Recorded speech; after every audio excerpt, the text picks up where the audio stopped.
अस्सलाम वालेकुम। Last video में हमने क्वेश्चन नंबर 1 को डिस्कस किया था, जो कि यहाँ पे इसका सोल्यूशन है। इसको ऑलरेडी हम डिस्कस कर चुके हैं। अभी हम क्वेश्चन नंबर 2 की तरफ चलते हैं।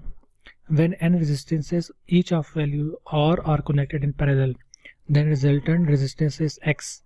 When these n resistance are connected in series, the total resistance is. Okay, थोड़ा सा इसकी जो हिस्ट्री है, थोड़ा सा बैकग्राउंड है, उसकी तरफ चलते हैं कि जब हमारे पास रेजिस्टेंस सीरीज़ में होती हैं तो वो हम डायरेक्टली उनको ऐड कर लेते हैं, R1 plus R2 plus R3 up to N. Okay, so ये हमारे पास रेजिस्टेंस सीरीज़ में जब होती हैं तब रिज़ल्ट आता है, और जब हमारे पास पैरेलल में होती हैं तो तब हमारे पास 1/R1 plus 1/R2 plus 1/R3, और उसका हम क्या करते हैं, इन्वर्स लेते हैं, तो हमारे पास इक्विवेलेंट रेजिस्टेंस आती है पैरेलल में। ठीक है, अब क्वेश्चन के अकॉर्डिंग हमें जो चीज़ बताई गई है वो ये बताई गई है कि अगर जब आपके जो रेजिस्टेंस थे वो पैरेलल में कनेक्टेड थे, ठीक है, तो n रेजिस्टर हमारे थे। यहाँ पे हमने मेंशन कर लिया कि n रेजिस्टर है हमारे हैं, और हर एक की वैल्यू r के इक्वल है।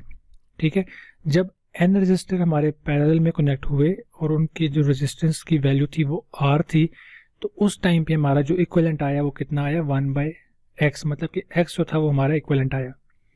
ठीक है, ये जो इक्वेशन है ये हमने कैसे लिखी है, देखें हमारे पास जो पैरेलल में रेजिस्टर्स होते हैं वो 1/r plus 1/r2 plus 1/r3 plus 1/r4, ये अप टू n तक हम जाते हैं। जितने भी हमारे पास रेजिस्टर होंगे, लेट्स से अगर यहाँ पे देखें हमारे पास 3 रेजिस्टर्स हैं, तो यहाँ n की जगह हम लिख देंगे 3 डिवाइडेड बाय r की जो वैल्यू होगी।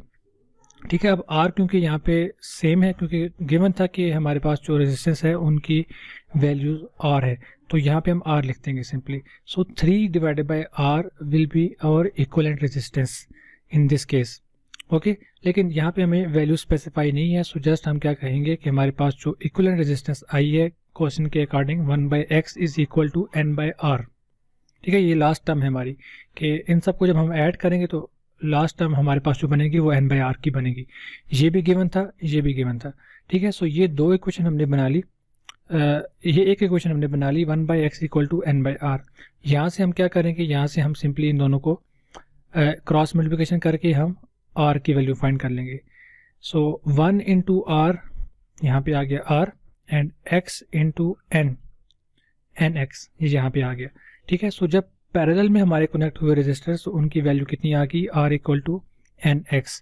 अब इन्हीं रेजिस्टर्स को उन्होंने बोला है कि आपने क्या करना है, सीरीज में ऐड करना है। So r plus r up to last जो टर्म होगी वो हमारी कितनी होगी, इनका जो इक्विवेलेंट आएगा वो कितना आएगा, n इंटू r।